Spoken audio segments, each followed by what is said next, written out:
It's time. It's time. It is time. Blunty, do you know what time it is? I think it's time for the new product roundup and giveaway that we do every month here on your channel. That is correct. Exciting. It's time for you and me to go through the hottest new products that have come out in FPV this month. Give our off-the-cuff, sometimes uninformed, sometimes blatantly incorrect, occasionally, opinions. And then at the end, we're going to pick a product and we're going to give it away. Last month, Blunty, we gave away a GoPro Hero 10. Two GoPro Hero 10s. Two, yeah. It's going to be hard to top that, that's for sure. So I don't know that we can do that. But we'll give away some, hopefully some cool stuff. It's going to be hard for my wallet to top that. Yeah, it was like $1,000. I thought it was going to be $800, but the GoPros were only $400 if you also bought the GoPro subscription, which I think one of the winners actually elected to do that. The other one, I don't remember. But anyway, it's all good. It's all good. I'm happy to give to the people. But before we give to the people, we're going to go through the new products this month. What's up first? We got a very important product up first, Blunty.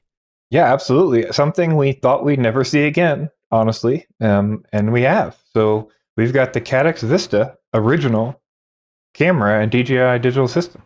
Yes, this is the original Vista. This is how it came. It's even got the the original square camera, 4 holes, good quality, a little larger, 20 by 20.5 by 20.5. Yeah, just super exciting.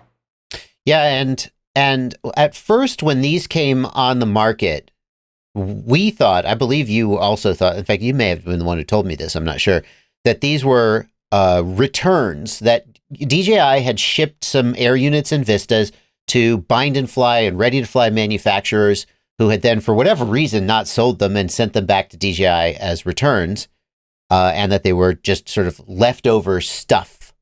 But it turns out that seems to be wrong. And this is actually new manufacturing. Yeah, it's hard to tell exactly what happened there. I think that was Newbie Drone. Our Newbie Drone contact is the one who said that. But yeah, apparently, like right after that, we saw a bunch of these show up, and we heard back from Caddx. Caddx released a statement that said, basically, these are we're sourcing sensors and we're doing the best we can, and so we're happy to bring back the original DJI camera. Now, there's more good news though for people who are waiting for DJI cameras, and that is that you can apparently get the camera by itself for $60 if you have broken a camera, or if you've bought a Polar. And the Polar is a fine camera, but it's a 60 FPS camera. If you bought a Polar just because it was the only thing you could get, or if you bought a Nebula Nano, not a fine camera, you can actually swap that out for $60 to this camera. So they're selling the camera by itself, which is a real good move. Yep, just going to repeat in case, because maybe a lot of people are new to this. This camera, this is a little bit larger than even the micro camera. So you do some frames can squeeze in with the carbon, and you can just get right in there. I believe your QAVS is like that, but some are going to be more difficult or not going to fit this camera in there. So just make sure it's like 20.5 by 20.5, a little odd, but as opposed to 19 millimeters, which is standard for the micro cams. Yeah, so if you squeeze it in, it'll work on most frames. You just got to squeeze the camera plates. If you're doing 3D printed mount, it's no problem. But if you have side plates, it is a little bit of a squeeze. You may prefer the Nebula Pro. But these days, you'll take whatever 120 FPS camera you can get, at least I will, and you'll frickin' find a way to make it work. That's what I would say. Absolutely. Well, as long as we're talking about DJI-related news, we had a couple other products that came out this month that we wanted to get, Blunty. Which one do you want to do first? Well, so I guess we can look at the Runcam link. We discussed a little bit that Runcam was a new partner, and we've been waiting on that to come out, that new product. And that's finally shown up in the Runcam link Phoenix HD kit. So essentially, it looks like what we're getting here is the Caddx Vista, the traditional Caddx Vista. The Runcam's calling it the Link. And then we're getting Can I interrupt you there? I think we have to come up with a name for it. We originally called it the Caddx Vista because that was the first time we saw this VTX. But technically, what is Vista? Because the Caddx Nebula has the same VTX. Yeah, Vista was like a design thing that I think Vista was what they called the VTX. So the Air Unit Lite was the traditional name, the DJI name. You know, they called it the Vista, and then Runcam's calling it the Link. So I'm not really sure where to land on it. Air Unit Lite doesn't really roll off the tongue. And then there's the Air Unit Micro, which is Caddx's version of the original Air Unit with the SD card and the dual antennas. It's very confusing. Yes. We say maybe we'll say Vista VTX. I don't know. It's very confusing. All right, continue. Sorry. Yeah, so the Runcam Link comes with this new Phoenix HD camera. And so it looks like they're going to be Runcam's first entry officially. It's not their first actual entry, but their first official entry into the DJI system. And this will be a 60 FPS traditional camera, like we've been seeing for a while here now. Yeah, so I think kind of disappointing, but what we would expect, because up until just this last week or so, we haven't seen any of the 120 FPS cameras. So. Yeah, the 60 FPS cameras have been, to me, a consolation prize. If you do any kind of proximity flying or, God forbid, racing, you really need the small amount of latency that you get back with the 120 FPS cameras. In addition, the 120 FPS cameras have adjustable image settings like exposure, saturation. You can even flip them upside down if you accidentally mount the camera upside down. 120 FPS cameras were the way to go, but Phoenix wasn't bad. Polar, I think the image quality between the Phoenix HD and the Polar was pretty close, but the Polar has very, very good low light sensitivity, which still, if you need low light for DJI, Polar's the way to go. But I think the Phoenix HD has been dealt a real blow, because why wouldn't you just get the 120 FPS camera? Yes, exactly. Or I guess the other thing we can move on to is the next product we're going to look at, which is the other thing you might look at if you're trying to go small, is now we have the new option of the Polar Nano.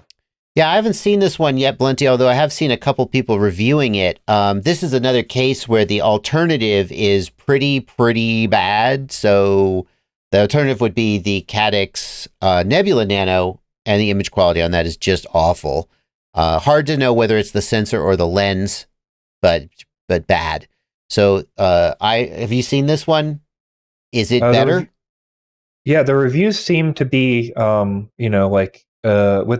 5 to 10% of a normal Polar, at least from a lot of the stuff I've been seeing. So definitely like fairly good quality out of a Nano, something we haven't seen at all before up to this point.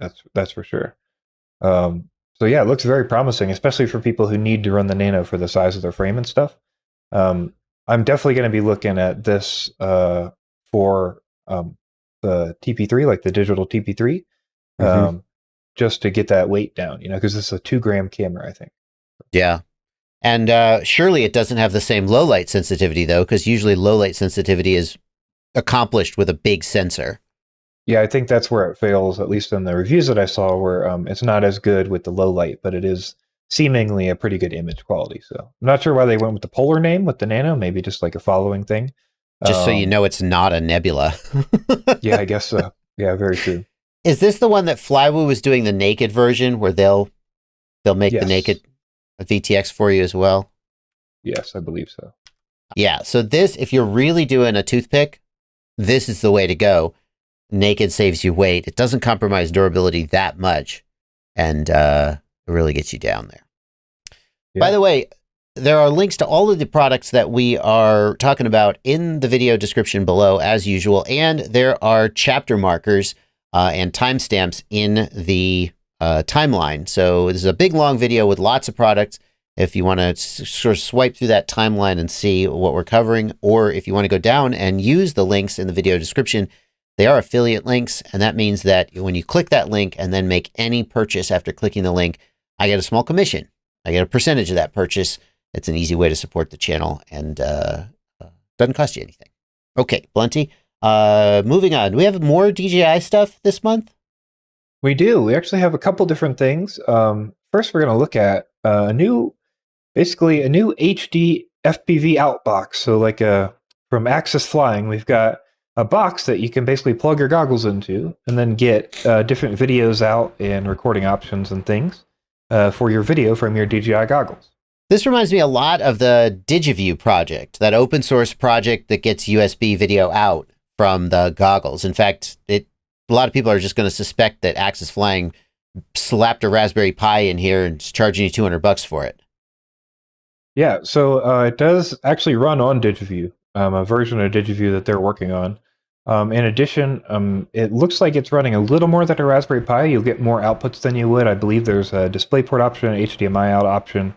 It's got USB Type-C and USB Type-A. It's like, I think it's based on like a Rockchip SoC board. So it's a little more robust than you would typically get. And the other thing is they're also going to have it run companion apps. So you can like plug in currently when it ships, it'll have Betaflight Configurator, and they're actually partnering with the Betaflight Config guys to make sure that happens. And it's all up to date and working. And it looks like over time, they're going to be trying to provide different updates for things like that, different field accessories or things. Maybe you have this at a race. People can plug in and configure their quads if a laptop's not free. Interesting. Or it's just set up to record everything. So it's kind of interesting thing. I see. I was just thinking. Oh, go ahead. I would just say if you're a person who like knows enough to know like how to build out a Pi to do this, or build out a Rockchip SoC to do this, and you feel comfortable with that, the FPV Out Club project can help you do that. But this is kind of for people I think who don't want to do any of that or just want to buy something with support. So. Gotcha. Yeah. In fact, we'll put a link in the video description to the FPV Out website where you can learn more about how to build one of these yourself. Or there's options for USB to a laptop, USB to a smartphone. There's all kinds of options. I was just thinking about those companion apps you mentioned, Blunty, and thinking, well, it's very nice if you've got a little SoC in a box, but you would need a screen to view the companion apps. And, oh, wait, the whole point of this is that it's plugged into a screen and you're using it to display your video. So I guess you'd need a keyboard as well, and a mouse? Yes.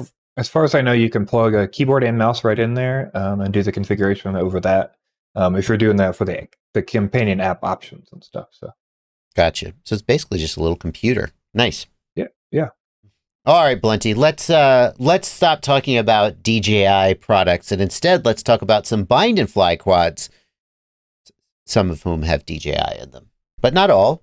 Yeah, but quite a few of them that we look at will. And I think we're going to start with the Cinerace 20, which definitely has a DJI option. It actually has... And an analog option? For sure. But I think it's relevant to start with just because it has the Polar Nano. So I think it's the first bind and fly we'll see with that Polar Nano in it. A lot of the early reviews for the Polar Nano are done with this bind and fly. Now, what is okay, first of all, stop with your stupid pop-up making clickety-click noises in my ear. Websites, don't do that BS. Hang on. Right-click, mute. Okay. I was going to say, what is a Cinerace? I know what a Cinewhoop is. What's a Cinerace?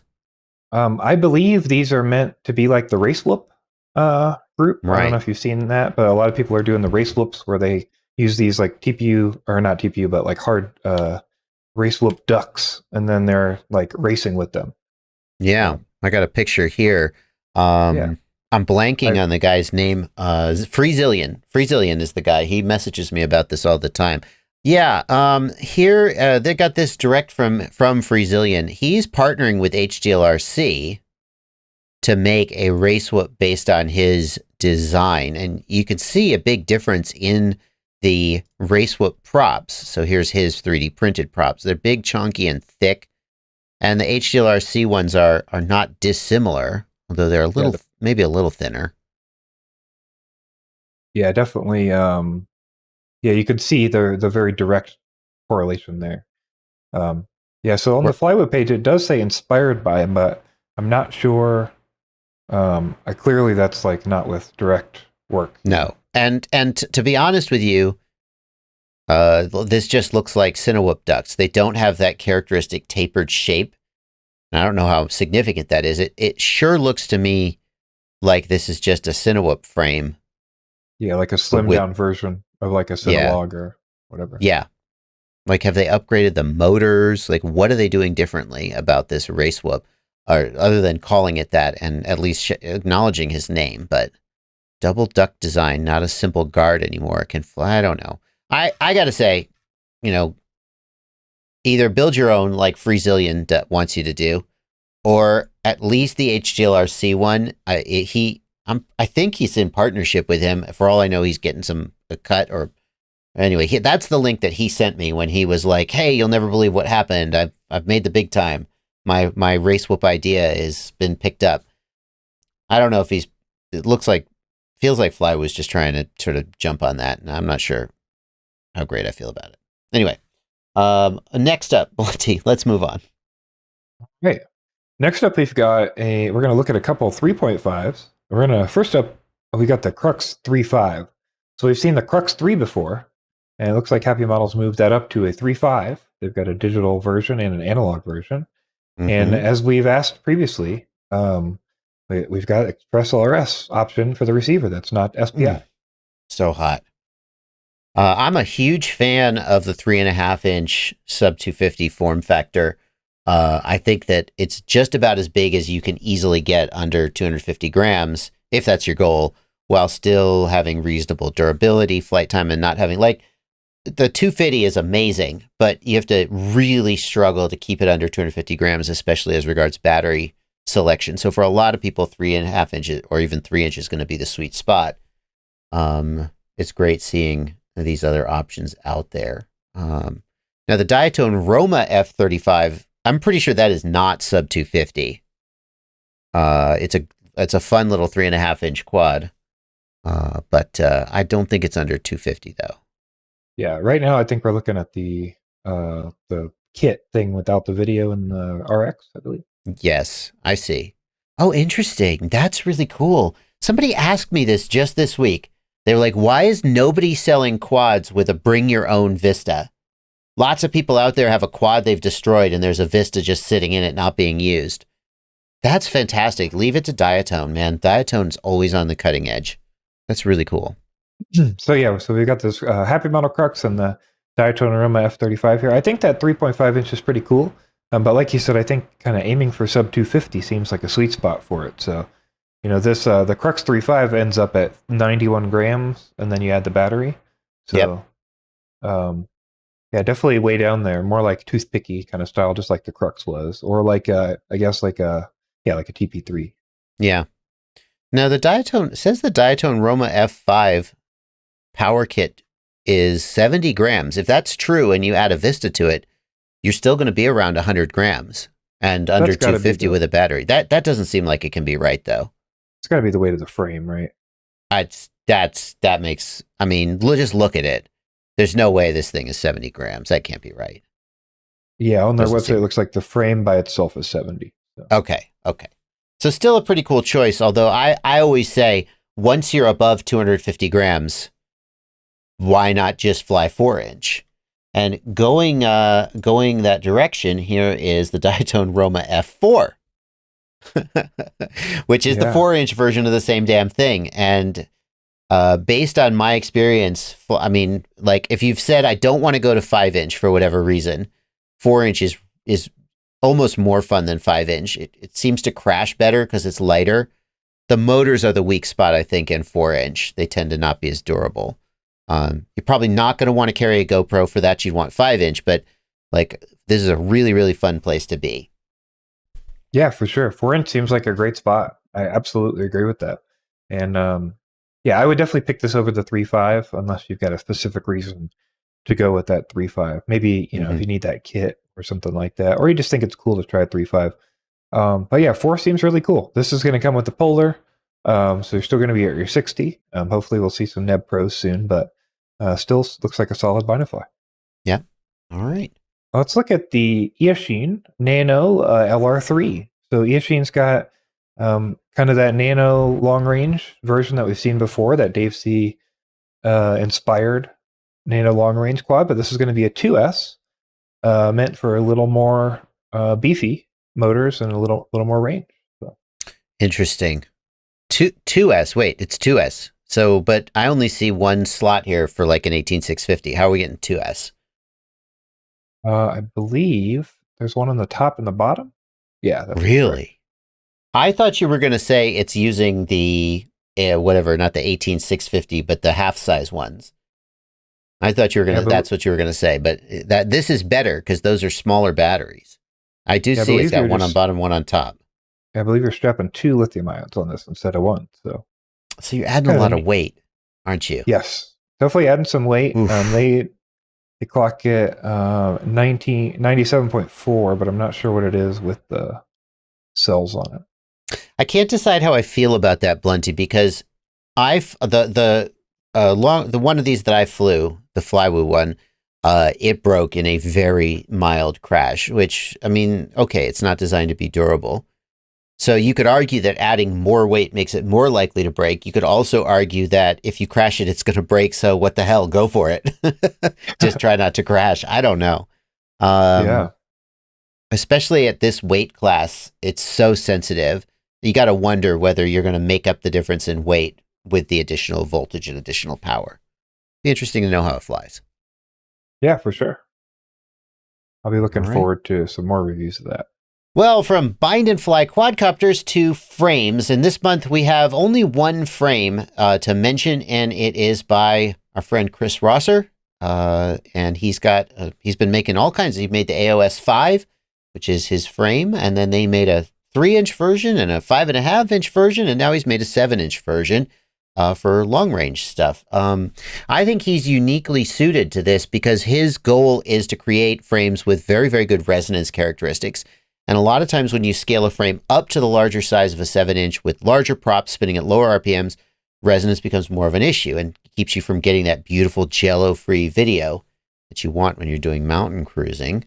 Yeah, one of the interesting things he's done is he's designed the arms with this interlocking structure, and what that lets you do is cut them so that the carbon fibers are always aligned in the correct direction. One of the downsides of these triangle truss structures that he's been using is that normally you can't have the arms with the fibers in the right direction. One of the arms is going to have them in the wrong direction. So this is how he's worked around that. It's very clever. I do find myself wondering if it's too clever and like is going to be difficult to manufacture or is going to create weaknesses in the real world. Obviously, those take a lot of stress when you crash. I will say it's probably easier to manufacture just because you can cut the carbon. Like if you like turn over the one side, then you get way more on the carbon than you would get with a big V in the middle of it, you know? That's true. That's true. It's going to be cheaper because you can get more out of a sheet. Okay, Blenty, where are we going next? Frames, bind and flies? Time to go to receivers. So let's talk about Express LRS. We don't do that enough, so let's do it some more. We've got new MATEK Express LRS receivers. We talked about these a little bit on the news, but they're finally for purchase. We've got a diversity version and a ceramic antenna version, a single antenna version. These are a little bit different than a lot of the ones you've been seeing, other than like there's a single beta FPV that's similar, but basically these have power amps on them for the telemetry. So your diversity is going to get 22.5 dB of telemetry, and your ceramic antenna is going to get 20 dBm of telemetry back to the radio. I'm excited about these mostly because of all the companies that have manufactured Express LRS gear, MATEK is the first one where I go, now they make solid electronics. Yes. Yeah, absolutely. I definitely would agree with you there, 100%. Yeah. With all due credit to, I mean, Happymodel went first. And so kudos to them and Beta FPV went first. So kudos to them. But at the end of the day, the MATEK makes really, really solid electronics, and they make okay electronics. So I'm excited about this. If I was going to try to trust a $1,000 plane or a big expensive camera drone to Express LRS, this would be the hardware I would pick. Yeah, we should mention, I was a little worried when I saw the prices here that we're going to pay more for like a premium receiver. But it does turn out, after looking into it, that we're just paying a Banggood tax. For some reason, we talked a little bit about before that Banggood's gone up really high comparatively to what they've been in other places. But here's another example. What you should be paying for these is going to be around $18 for the ceramic, and I believe it's around 20 or 21 for the diversity. So, I mean, honestly, $20, $21 is pretty reasonable. Yeah, 30 is once upon a time. I mean, it's not budget, but still kind of sort of comparable to Crossfire or Tracer. Sort of. Yeah. Yeah, it's like in the ballpark for sure. Yeah. But I think the TBS diversity is actually like 45 or 50. I think it's 50. Yeah. Yeah, good point. Yeah, I don't know why Banggood has been, the whole point of Banggood is that shipping takes forever and customer service is terrible, but at least it's cheap. And lately, Banggood's been more expensive than US-based retailers. Makes no freaking sense. There you go. Yeah. Okay, well, instead of talking about Express LRS, let's talk about I was going to say my favorite, and I feel like that's not quite right. I love all my children equally, but the control link that I think is most interesting these days because of its performance and versatility and ease of use, kind of the sweet spot, is Immersion RC Ghost, and they've got 2 Halloween bundles coming out right now, which for $99 they're back ordered at the moment on Get FPV, but they're available in other stores. Links in the video description. You get 2 receivers in a module for $99. Pretty good deal. You can get that with the Slim or the JR form factor. Yeah, pretty cool. If anybody's trying to get into Ghost, this is definitely a good option for sure. And there's one more Ghost thing to mention. The Ghost Hybrid is a combination Tramp VTX, 600 milliwatt VTX, and Ghost receiver in a single board. A lot of racers like this because it makes it easier to mount in a tight build and saves a little soldering. Well, there is now the Ghost Hybrid Duo, which is a diversity receiver, which probably racers aren't that interested in. Actually, that's not true, Blunty. They argue that the diversity can be used to give you more error-free, even at short range. You got 2 antennas, you get more packets through with less errors. So they say this is for racers. Yeah, seems like a super cool option. I mean, it's definitely the most I think I've seen crammed on one of these boards by any company. So I think in that respect, they're really innovating on that, trying to get them down. You know, Tony's really been working with the racers and trying to get the racers super happy. So this is just another example of that, I think. Another 20x20 option for that. Yeah, no packet loss. Anyway. For 60, also, oh my God, it's right now at $60 and looks like Race Day Quads is including it in their promo.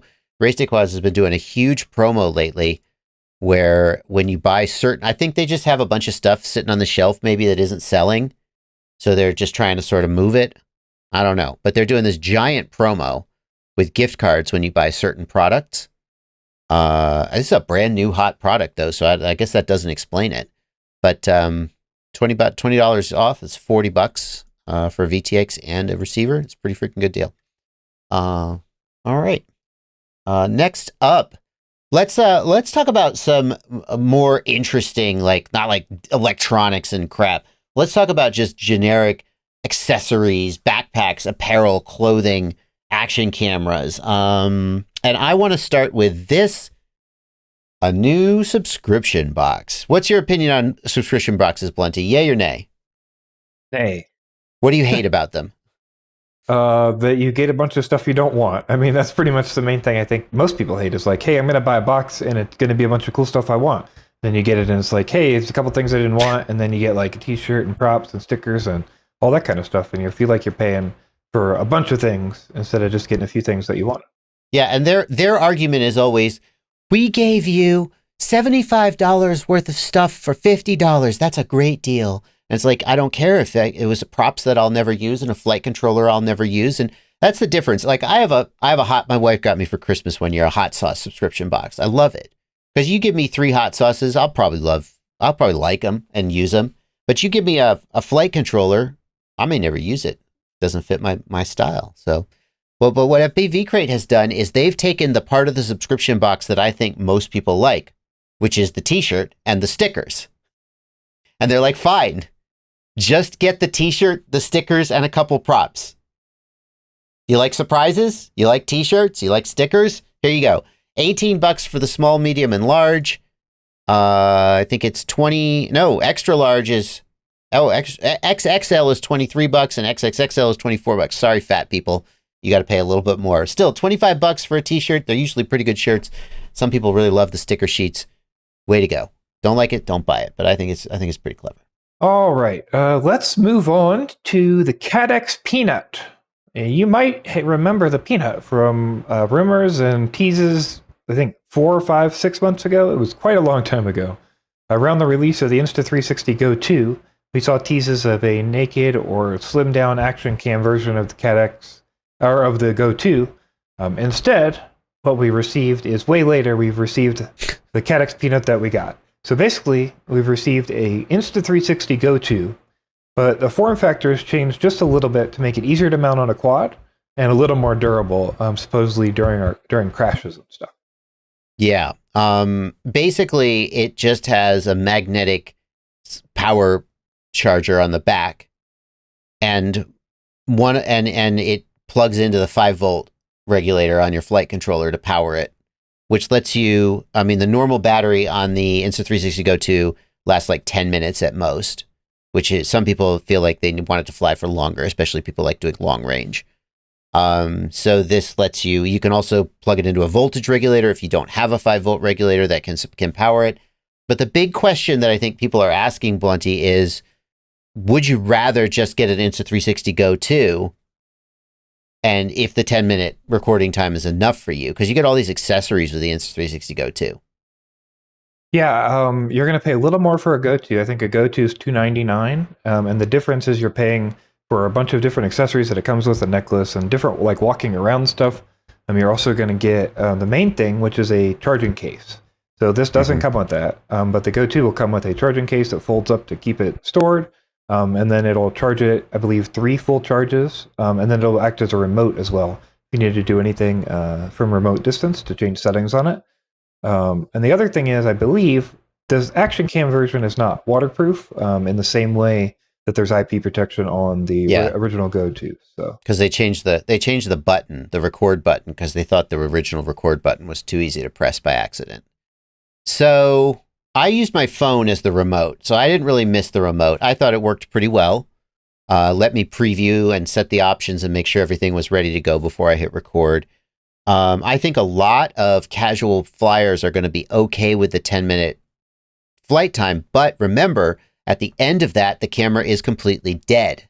And then you have to charge it up again from scratch. Whereas if you're running it off your quad's battery, you can just fly again and again and again. Now, that to me is the big advantage, more so than the longer flight time. The other thing that people wonder, Blunty, is can you use the Caddx charging accessory with the original Insta360 Go 2? And can you use the Insta360 Go charging cradle with the Caddx Peanut? What do we know about that? Yeah, it seems it's not, most of that stuff is not back compatible or forward compatible as the form factors change. So the Peanut won't fit into the original charging case if you have it.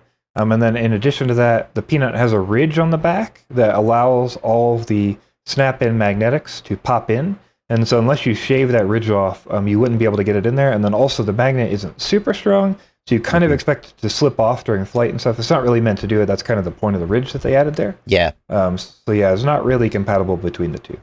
Yeah, in theory, you could file this ridge off the charging plug and then design some mechanism, some 3D printed mechanism to hold it on. But the thing is, I don't think Caddx is selling this separately.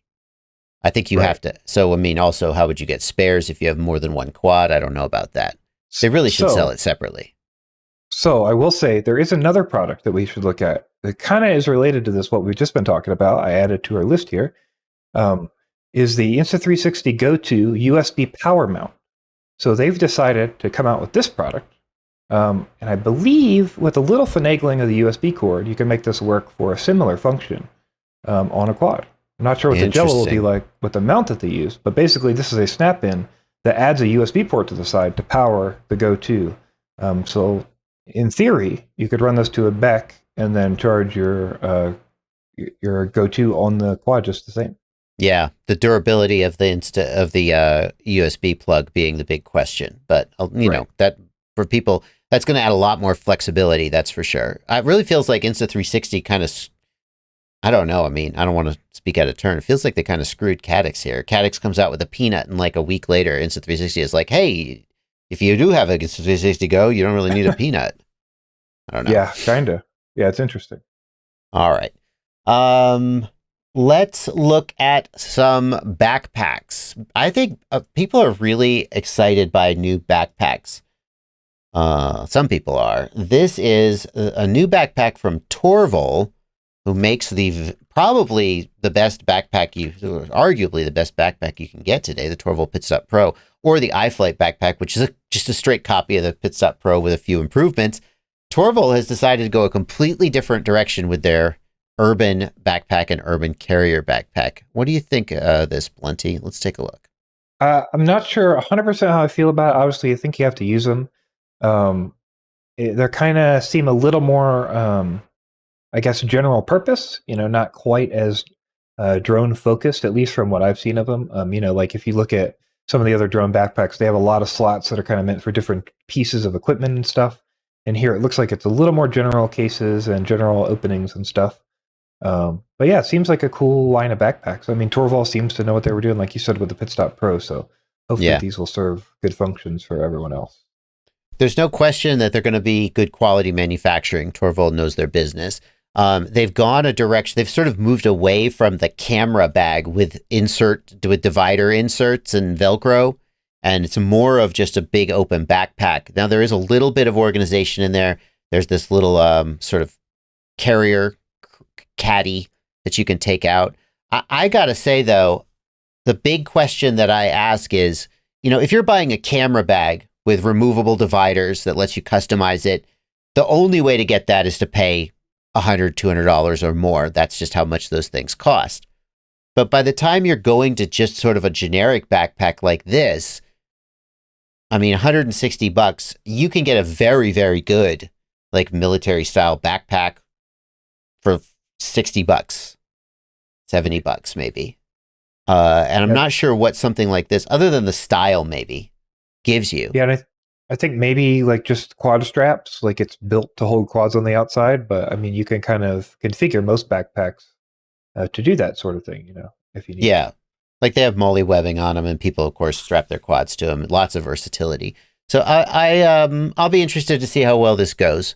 Personally, I like the camera bag style. The iFlight bag is my current go-to. The Pitstop Pro was my go-to for many years. I'm not sure what they're going for here, but we'll see. Yeah. I'm using a BPX3, so I'm all about the camera bag style. I really like those a lot. All right. Okay. Next up, we're going to look at some products from Orqa. I can't tell what this is, though, Blunty. It's got an HDMI plug. What is it? Basically, the goal of it is you've only got one USB port on your phone, but you want to get a game controller and your video to your goggles. So you can do both with this FPV.Play. Essentially, you plug in your HDMI input to your goggles and your USB game controller, and then you'll plug that into your phone, and it'll let both function at once. I see.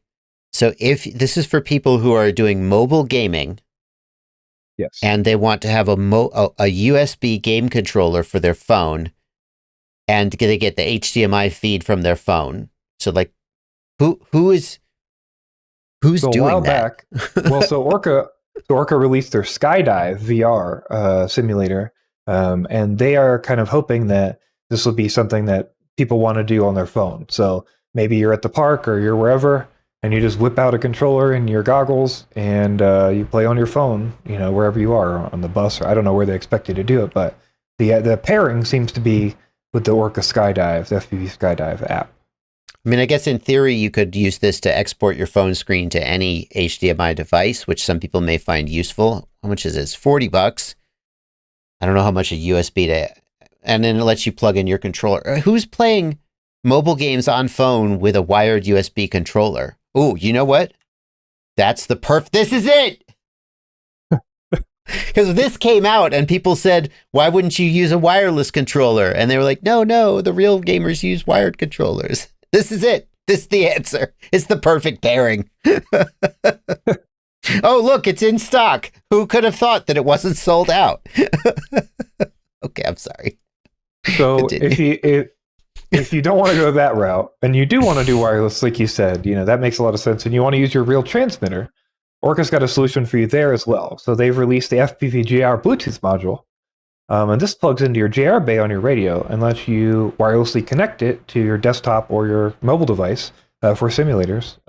Just like you would kind of expect from a Bluetooth controller. Yeah. Now, this is pretty slick. I mean, obviously, you could just plug in USB, obviously, and it costs you nothing. It's included in basically all OpenTX radios. But the ability to have an easy Bluetooth connection is pretty nice. And obviously, there are wireless dongles that also work, but they're pretty flaky, whereas Bluetooth is mostly reliable in my experience. So I haven't tested this specific. Yeah. I feel like as long as you're close, Bluetooth is pretty reliable. Yeah. I mean, I remember when Bluetooth pairing was pretty flaky too, but these days mostly it's solid. I haven't tested this specific thing, but okay. Bluetooth connection for your game controller, for your radio. Nice. When's Orqa V2 coming, Orqa? That's what we all want. And also your wireless digital video link that you're supposedly working on. All this other stuff to distract us. I'm watching you. Next up, we'll take a quick look. We talked previously about the TBS MAMBO.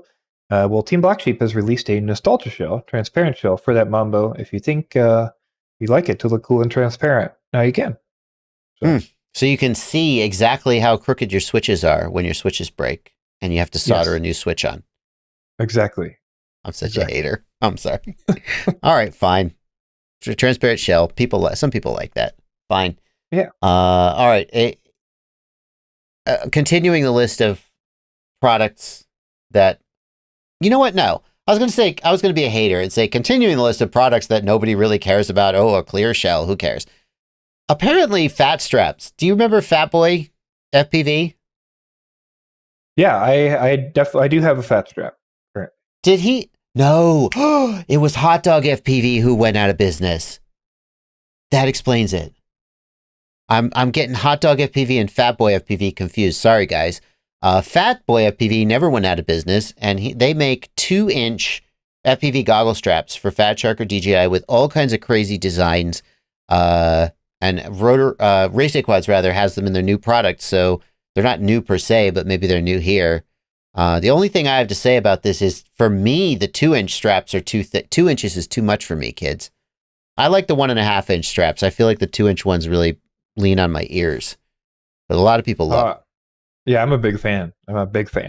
You like the 2-inch? Yeah, it's great. I love it. There you go. They are well worth the upgrade compared to the factory ones. Just 100%. Worth $20 and more. Just pick your design and go grab it. Especially the DJI goggles. I find that the DJI factory head strap going over my head gives me it just gives me a headache after a while. Something about the pressure. Whereas it doesn't ever feel like it really sits right. It's like too tight or too loose, or I definitely agree. The top of the head thing does not work at all on the DJI goggles. So yeah. Here's the one I have. Here's one for you. Oh, you have that one. Is that? Yes. Why not? Right? Why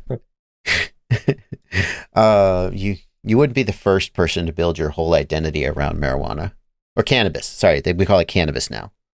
That's true. Okay. Marijuana is the M word. I don't know if you know that. Yeah, we don't say that. We say cannabis. Weed. All right, Plenty. Well, I got a couple products here. We did the new product roundup last month, and somebody commented and said, hey, the Switchback HD came out from 533 and the new battery they came out with. You guys snubbed them. And I was like, whoa, no, I would never snub Evan Turner, my Knoxville neighbor, and just an all-around cool and nice guy. I just go to the big stores and look at their new products, and I'm like, okay, what do we got this month, Plenty? So this month we're going to have a special section for 533, including their new frame, the Switchback HD. Yeah, the Switchback is one. I would say the Switchback is the most popular racing frame, certainly among if you go to races. I don't know, in the world among people who aren't going to organized races, but so many pro racers run the Switchback instead of having their own sponsored frame. In fact, some racers have given up their sponsored frame and just run the Switchback. So now there's a sort of a stretched version of the Switchback for people who want to put a 20mm VTX in the back instead of having a 3-high stack. It's the Switchback HD. Then we've got this battery, which is the thing that makes this battery stand out is its weight. It is 180-ish grams for an 1160 milliamp hour 6S, which is just shockingly light, 20 grams lighter than other stuff that's out there. Yeah, it's interesting. I guess they shaved off a little C rating, sort of, with their tech, or maybe it's the expense, or, That's the thing. I mean, you would think, okay, maybe they're fibbing on the specs or they're, to get the weight down, but people were racing it. and saying it's amazing, just loving it. So I don't know. 150C rating. It's not cheap at $32, and no one really knows who makes it. As far as, I mean, obviously Evan knows. I haven't heard who makes it, but yeah, 1160, cute. Supposed to be a very, very good pack if you're trying to get all the weight you can off your quad. That is a way to go. Last thing, we've got Evan has a new prop. It is the R38 4940 racing propeller. Now he's had the R38 as his signature prop for a while. This is the second generation, which is a 4940 instead of a 5-inch. It's got a smaller diameter as opposed to the R38 5.1, since some frames can't fit those 5.1-inch props, and gives just a little more responsiveness, especially if you're trying to run higher kV motors. It's going to help save your battery a little bit. All right, it looks like we're going to move over to batteries and chargers. We're going to take a look at ToolkitRC has released the M8S, and I'm definitely wondering. Nope. Yeah. Nope. We're not doing it. You know what, Blenty? I'm calling an audible on this one. Like normally, when a new charger comes out, I look at it and I'm like the watt rating, and I try and think about the price. But ToolkitRC, here's the thing: their first charger, which I'm not going to remember, was it the M60 or the M8? That it had really, really bad quality control. I heard so many reports of them dying. I heard so many reports of them being miscalibrated. And like a LiPo charger it has to like work. Otherwise it's going to light batteries on fire. And I don't know of any cases where that actually happened, but it just was no good. Then their next one came out. I think it was the M60, and it was kind of solid. And then the M4 came out, and I've heard reports of it being garbage. So I'm just... You got to do better, ToolkitRC. There's too many good options out there to take a chance on the ToolkitRC. That's my opinion. Moot, we're going next. Just go. Next up, I know a lot of people will be excited to see this. There's 3 packs of the CHNL Speedy Pizza LiPo battery packs. Everybody likes these batteries that I've talked to. They seem pretty popular. These are nice 1200 6S batteries if you need some, and they're in stock at Pyrodrone. $60 for 3 1200 milliamp hours 6S is $20 a pack. That's a great price. And I think the Speedy Pizza ones, what makes them unique is, don't they have like a lining to thick protective rubber case? Isn't that what makes them? I don't know. Rubber heat shrink for crash proof. Yeah. Of course, they're still going to get bashed up in a crash, but they got a little bit of extra protection. Everybody seems to love these batteries. So they are back in stock. People have been saying, when are they going to be in stock? Well, they're in stock right now at Pyrodrone. Go get them. I've got a couple of batteries that I think are worth mentioning. Blunty, a lot of people like to run 18650 cells on their long distance rigs because they have higher energy density, and you can basically fly longer. In fact, you can fly them down to 2.5 volts instead of 3.0 volts. So you just can fly longer, but they don't have great C rating. And the other thing is that the quality of the cells can vary wildly. So I thought it was really notable when I saw GNB lithium-ion battery packs available at Newbie and other places. GNB, a very, very reputable battery manufacturer. They say they're sourcing Sony VTC6 cells. Presumably, they're not just like fibbing. They're not cheap, but if you're looking for good quality 18650 packs and you don't want to build your own, then probably the GNB reputation is enough to make these worth considering. Yeah, I'll just point out, I'm not sure if it's the marketing or if that's actually the case, but it looks like only the 3000 has the VTC6s, and that's probably what the difference in price and stuff is going to be there. Yeah. Wow. That's a huge difference. Wow. I saw that one was cheaper and I was like, what is this, a 2S? These are both 6S. One is 3000 milliamp hour, one's 2500. That's not that different. And the VTC6 is rated 10C, where the other one's 12C. Yeah, presumably they just pulled some cheap cells and were like, hey, let's build packs with some cheap cells, and then let's build packs with VTC6s. But I mean, the price has to be that, right? Because there's 6 cells in there, so I mean, 6 cells times 5 is like 30. So. Yeah, these are, you could do the math. These are $4 cells, and these are $12 cells, $11 cells or something. Yeah, big difference. Anyway, if GNB sells it, I feel like it's probably worth a punt, even though that $25 price is kind of suspiciously cheap. All right, Blunty, from batteries and chargers, let's go to motors. And we only have one motor that we thought was like super notable this month. It is the RCInPower GTS V3. RCInPower makes very, very good quality motors. In fact, they OEM motors for other companies whose names you would recognize.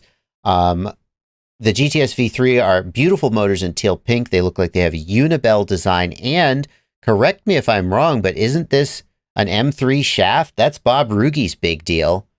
Is for, instead of T-mount, let's do M3 shafts. I'm not sure. They say M2 there, right? In the description. Is that an M2 shaft? No, that doesn't seem right. Like the name of it says M2, and the other ones say M5. They're M5. I'm not sure. That doesn't look like. I don't know about that. But the other, if you look at the other names of the products, for some reason they've just got like dash M2 and dash M5. Dash You M2s might have the smaller. Could you be right? Look at that. Well, that's a 21 millimeter motor. Is this a 21? You're blowing my mind here, Blunty. These are both 21 millimeter motors. I think they're 2s. Holy shit! Are you right? And it's got two little nubs. It's got two little nubs here. Oh my God, this is for a T-mount prop, isn't it? It fits down on, the little nubs go where the screws usually go. And then an M2 nut goes on top. That's actually pretty smart. Oh, this is a way bigger deal than I thought. Yeah, that's really smart. Wow. You could swap, I mean, like, who knows if it's going to actually work well or just explode. That's really slick. Yeah, because you're securing the whole prop down with the nut on top, and you're getting them in the holes to be braced. That makes a lot of sense. They're really burying the lead with this. Like it took us 5 minutes to figure out what was going on here. Like, a lot of people are going to miss that and not understand how cool that is. Yeah, it looks like they're calling the old ones T, and then the new ones are, M2. Dash M2. So. Okay. Well, no matter what you're looking for, whether it's just a regular 5-inch prop, 2306, 2207, there's RCInPower makes great motors, and there's some interesting sizes here as well, like a 2105, a 2107. We talked last month about how a lot of times it feels like manufacturers are just throwing stuff at the wall in terms of motor sizing and seeing what sticks. I'm not sure whether all of these are great for any particular application, but there they are. Yeah. All right, and they're in stock. All right, so next up we'll do FCs, and today it looks like we only got one flight controller. And that's going to be the new FETtec flight controller. This is the KISS G4. You might remember that FETtec's had the KISS F7 for a while, and this is going to be sort of the successor. It's not super clear. There are definitely some feature changes on here, and the G4 seems fairly equivalent from what I've read from different people. But basically, this is the main difference here, I think, for a lot of people, is going to be this is going to have an onboard OSD, a graphical OSD from the G4 chip. So yeah. Fantastic. KISS. That's been one of my big beefs with KISS for, not a beef, but quibbles with KISS for a while, is the having to have a separate OSD board. It's a pain in the ass. That used to be how we all did it, Blunty. I don't know how long you've been in the hobby, but when Betaflight added onboard OSD to the flight controllers, I was like, I'm never going back. So welcome to the future, KISS. The big question here is going to be the G4 processor. Now, it is a slower clock speed than like the F7 and the H7, but FETtec argues that it is optimized for certain types of calculations and has faster I/O peripheral speed, like the UARTs can run faster. What do you think? What do you think of that? I'm not sure that it makes any difference, but I guess we'll find out. If this suddenly comes, FETtec suddenly releases a firmware with some special extra features that we've never seen before. Maybe then we'll find out. But otherwise, this is a closed source, flight controller because it's KISS. So realistically, you're just going to be flying this like you would any other KISS flight controller, and you're going to see the same results as you would on any other KISS flight controller. So. Yeah, that's I think a takeaway is that because it's closed source, and I don't have any particular problem with closed source, but because it's closed source, it's going to fly great because it's KISS, and no one's going to know whether that's because of the G4 or not. The whole thing about faster peripherals and UARTs, I mean, you run DShot 2400 on an F7 chip. So are we going to be running DShot 4800 and only the G4 can do it? And if it can, does it matter? I'm not sure what killer feature the G4 enables, and kind of makes you wonder if that's just what they ended up with because of the chip shortage. They just picked a processor that no one was buying. Yeah, it does seem to, like I said, it does seem to come with the advantage of the graphical OSD, so maybe that's the reason. They just decided like, hey, we can get similar performance here, but also we can get this OSD kind of built in. Yeah. It's not super clear. And just want to clear up while we're talking about this FC, there was one other KISS FC with OSD on it. That's the KISS Ultra FCFC, but that's not related to FETtec. That is a different branch of KISS. So yeah. Here's how I think we should think about this, Blunty, because I don't want to sound like a hater about the G4. This is a FETtec KISS flight controller for $80, which is how much they've pretty much always been, right? In this day and age, the fact that the price hasn't added 50% for what it normally is amazing, and it's got onboard OSD. And then they come at it with this marketing like, oh, the G4 is so good. And I'm like, really? But you know what? Forget it. Who cares what processor's on it? It's a KISS flight controller for $80 with onboard OSD. That's a win. Also, one other thing we should just mention is if you do get fed up with KISS, or maybe in the future there are some benefits we get from the G4 processors, once Betaflight integrates G4, you'll have the option to flash this flight controller with Betaflight. There'll be supported targets and such, so FETtec is committed to that. Yeah, that's going to be really fun for people who want to test KISS versus Betaflight in various ways. Until now, well, you've always been able to put Betaflight on the original KISS, I guess, but that was a long time ago. I was going to say, I'm not sure that you could do that on the FETtec F7. So right, okay. Well, and lastly, and honestly, Blunty, I didn't really know where to put this, but the Skyzone Skyo 4L is one of the best budget FPV goggles today. It's got all the features of the Skyzone Skyo 4X, but instead of an OLED screen, it's got an LCOS screen, so it's a little bit cheaper. LCOS still decent quality, and it's in stock for $363 at Race Day Quads, which these days is somewhat of a bargain for an FPV goggle. So I just wanted to throw that in there if people are looking for goggles. I think I reviewed them. This is that V2 version with the upgraded DVR. Yeah, 60 FPS DVR, rapid mix receiver. So I think that this is a pretty good deal if you're looking for analog FPV goggles today and you don't want to pay $500 for the sort of top of the line. Yeah. So then it brings us to the giveaway. We have to decide what to give away this month, Blunty. What could it possibly be? What is the most desirable, best bang for the buck item?